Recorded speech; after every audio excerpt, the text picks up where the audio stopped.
À Nouanzé-Kourou, regroupement des villages de Sagui-Kourou et de Kissi-Mala-Kourou dans le département de Kwasi-Kwasi-Kourou. Les populations de ce village ne vont plus parcourir de longues distances pour avoir des soins de santé de qualité.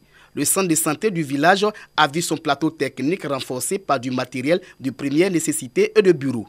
Équipement composé de tensiomètres thermiques, de thermomètres électroniques, de produits pour le test de diabète, des kits de lavage des mains pour lutter contre la Covid-19. Un geste de la mutuelle de développement d'Anouanzé-Kourou. Réceptionnant cet équipement, les autorités sanitaires ont salué les membres de la mutuelle qui font de la santé de leurs parents une priorité. Le directeur départemental de la santé de Kwasi-Kwasi-Kourou a exhorté les populations à fréquenter le centre de santé. Je suis content, fier de voir des jeunes se mettre ensemble et penser à leur population. Ces dons que vous voyez sont d'une valeur inestimable parce qu'au-delà de l'argent, c'est vraiment un sentiment de partage, un sentiment de prendre soin de nos parents, de nos populations. Vous voyez les difficultés que nous rencontrons ici à Kwasi-Kwasi-Kourou pour trouver du matériel pour nos centres de santé. Et là, le matériel est à bon point, c'est bien arrivé. Les parents préfèrent accoucher à la maison parce qu'elles ont leur matrone qui depuis longtemps les fait accoucher. Elles restent à la maison quand elles ont des maladies, alors que tout se soigne ici en Côte d'Ivoire. Anouanzé-Kourou est peuplé de plus de 4000 âmes. Ce village, doté d'un groupe scolaire, attend toujours son électrification afin d'amorcer un autre pan de son développement.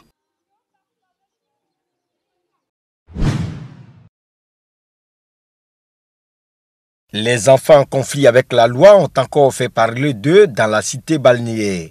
L'un d'entre eux a été tué à la machette lors d'une bagarre de leadership dans le quartier Koulas de San Pedro. Retour sur les faits avec le commissaire Gbé Bamba du 2e arrondissement. Il s'agissait de deux groupes de voyous qui s'affrontaient. Alors, le groupe de celui qu'on vient d'interpeller est sorti par ici, comme lui-même il le décrit. Et l'autre groupe, le leader, se trouvait par là.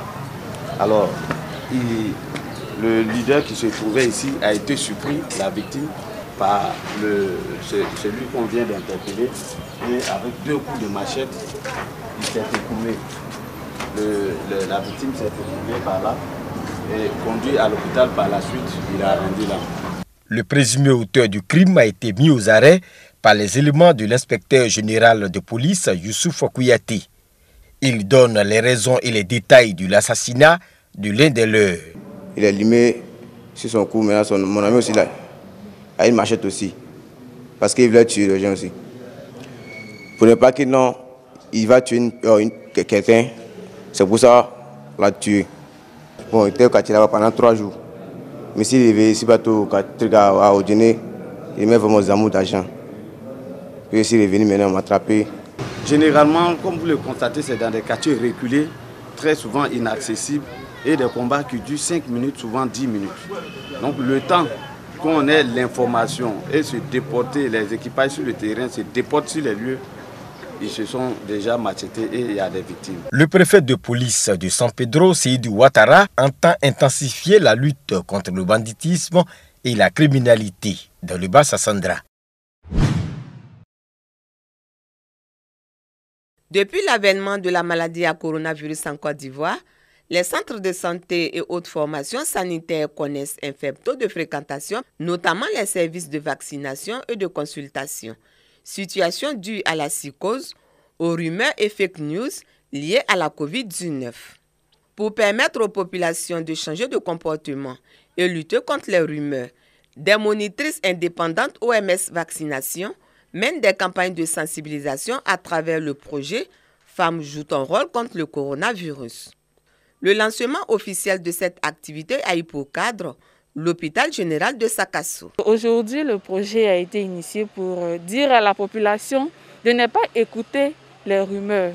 Donc la meilleure serait de se rendre dans les centres de santé en portant les cache-nez, se laver régulièrement les mains, ne serait-ce que pour non seulement vérifier les informations qu'ils reçoivent, mais aussi faire les vaccinations de routine et aussi pour les consultations pour les différents maux qu'ils pourront ressentir. Une action qu'apprécient les responsables sanitaires et les participantes. Tous ceux qui viennent à l'hôpital pour les vaccins, ce sont les mêmes vaccins que nous connaissons, la DT-Corps polio, les mêmes vaccins contre les tétanos que nous avons l'habitude de faire. Il n'y a rien de nouveau contre la Covid. La population africaine n'est pas une population expérimentale. À Sakassou ici, les rumeurs courent beaucoup. La population a peur même de fréquenter les centres de santé parce que la discrétion professionnelle n'existe pas. Je souhaiterais qu'on rentre dans les 172 villages pour sensibiliser la population contre le virus. À cette occasion, des kits sanitaires ont été remis aux différentes associations féminines dans la lutte contre le coronavirus. Le projet est exécuté dans les 4 départements de la région du Béquet et a une durée de 3 mois. Il bénéficie de l'appui technique de projet Liane 2 et de l'Union européenne.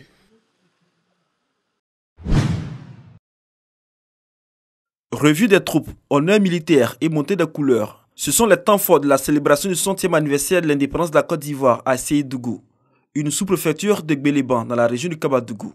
Une célébration dans le respect des gestes barrières liés à la maladie à coronavirus. Dans son message, le sous-préfet de Séyédougou, Guillaume Kwasi Kwame, a rappelé les actions du gouvernement dans la région du Kabadougou. Il a également insisté sur l'importance d'observer les gestes barrières, seule précaution pour se protéger contre la pandémie. Pour la prochaine présidentielle, Guillaume Kwasi Kwame a exhorté sa population au civisme, au respect de l'autorité de l'État et surtout un climat social apaisé. Il a également invité ses administrés, surtout les cadres, à l'union pour le développement de leur sous-préfecture.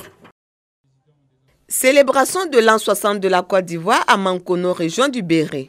Une cérémonie sobre avec une prise d'armes et le salut aux couleurs, crise sanitaire oblige. Occasion pour le préfet de région Ouattara Kifori d'inviter ses administrés à maintenir un climat de paix en cette période électorale. Cette célébration de l'indépendance à Mankono a eu pour cadre la préfecture et a vu la présence des autorités politiques, administratives et coutumières de la localité. Djebonois, festivité marquant le 60e anniversaire de l'indépendance de notre pays. Le sous-préfet Touré Nielfan François s'est inquiété des ravages occasionnés par le coronavirus. Notre liberté est comprimée, notre vie est menacée, a-t-il indiqué. Le sous-préfet a rendu un hommage appuyé aux personnalités disparues qui ont servi au plus haut sommet de l'État. Les Ivoiriens seront appelés aux urnes dans 3 mois.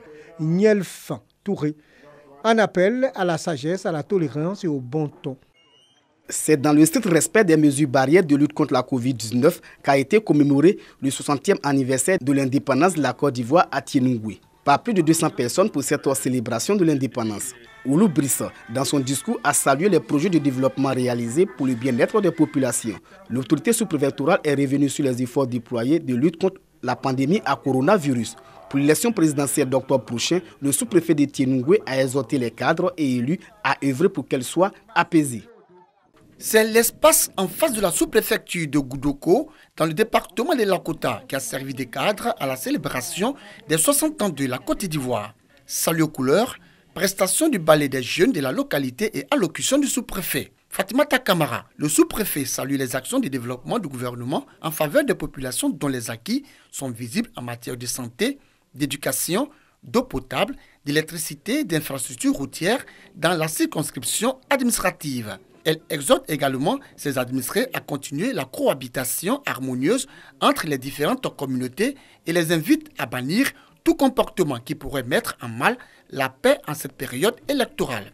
Aussi invite-t-elle les populations à plus de responsabilités en matière de lutte contre le coronavirus.